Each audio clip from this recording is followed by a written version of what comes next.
एक बार जब महाराजा सम्राट अशोक के समय में बौद्ध धर्म को संरक्षण प्राप्त था, राज्य की ओर से बौद्ध भिक्षुओं को विशेषकर विशेष सम्मान मिलता था।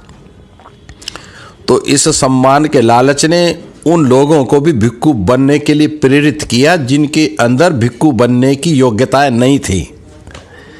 बहुत भारी संख्या में ऐसे भिक्षु जो दूसरे संप्रदाय के थे, जिनको मान सम्मान दान मिलना बंद हो गया था, वो बौद्ध धर्म के भिक्षु संघ में सम्मिलित होने शुरू हो गए।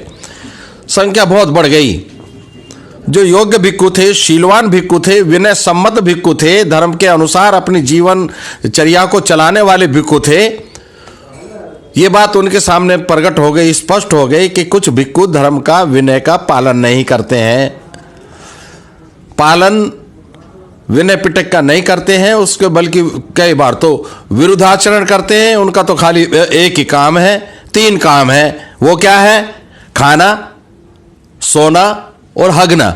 हगना मतलब संडास करना।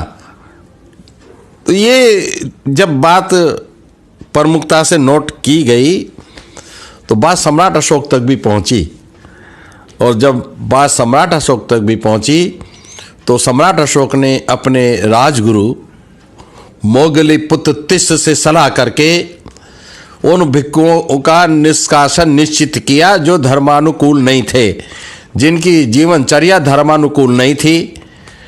और ऐसा लिखा मिलता है कि 60,000 वो भिक्षु थे, इतनी भारी संख्या उनकी। उनको भिक्षु संघ से बाहर निकाला गया। और वो जब बाहर निकले तो ज़्यादातर भिक्षु संगठित होकर जो बौद्ध धर्म था, जिसको अब हम हीनयान कहते हैं, उसके विरोधी कार्यों में लग गए। तो जो अंदर भिक्षु संघ में रह गए थे, जिनकी संख्या कम थी, वो हीनयानी कहलाए।